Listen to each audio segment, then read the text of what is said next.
Hello, my name is Everett Deibler, and I'm the Leadership Development Coordinator here at LVCIL, located in Allentown, Pennsylvania.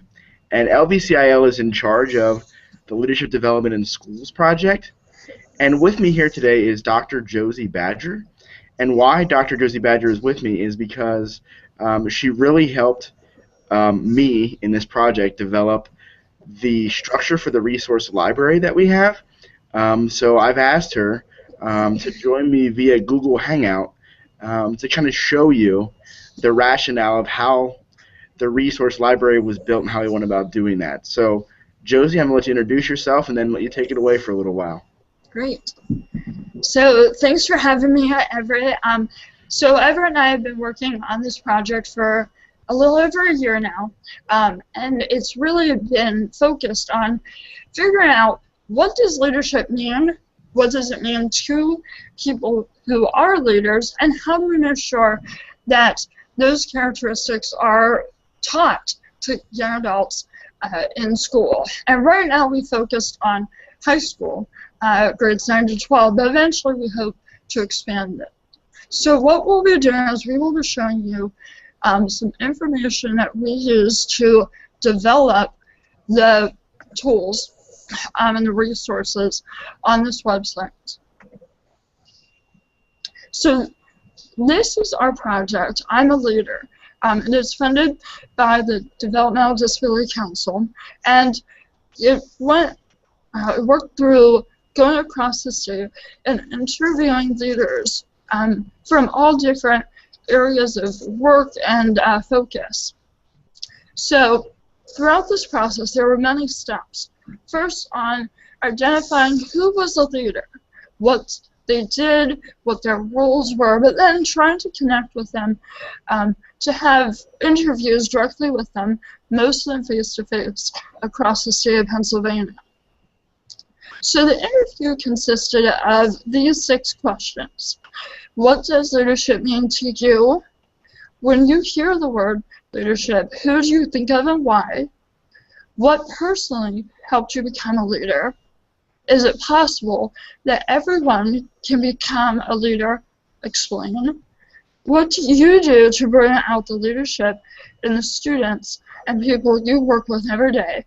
And finally, in your opinion, what do young people need to be taught to develop leadership skills? So ultimately, these individuals were asked, what is a leader? And what do we do to help others become leaders?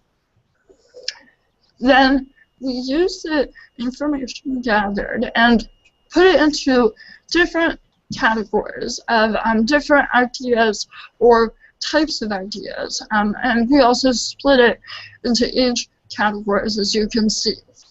So the top criteria was communication skills, then critical thinking, knowledge, advocacy, acceptance, character, drive, and organization. These were the top characteristics that they felt needed to be promoted within schools to help develop students into leaders. And now I'm going to turn it back over to Everett to talk about how it works. Sure. So basically what we did, and I was going to show you a chart of all this stuff, but we took those 8 skills that Josie just identified and crossed them with the Common Core standards in Pennsylvania in grades 9 to 12 for English Language Arts, History, and Science. Now, so to put it simply, let's just say you're a 9th grade English teacher who is teaching Romeo and Juliet, for example. You could go to our website, type in the word Romeo and Juliet, or search for 9th grade English and focus on communication skills, and hopefully a lesson about Romeo and Juliet will pop up. Now here's the catch. We are working with schools across the state to try to get them to share lesson plans and resources that are being developed. This is definitely under construction right now, but we are working on that, and you'll see the resource library grow because we'll be adding sites or adding resources as the LVCIL. But then we'll also have school partners adding things, and hopefully if you want to submit something, you can do that too. So if you're a teacher out there and you're like, this is really cool. I want to share this. We encourage you to do that. It'll be reviewed by our staff here and put on our site. So it's in layman's terms or in teacher terms, this resource library is allowing teachers to definitely focus on leadership education while still teaching, utilizing the standards that they have to in their classroom every day.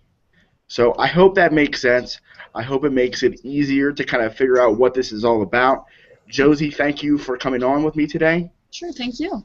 Yes, and keep checking out the site. Give us feedback. Send me an email. If you go to the Contact Us page, you'll see my name there, and you can drop me an email. Let us know how you're using this, what the best resources are, and what you like the best about the site. So thank you, and we'll see you again soon.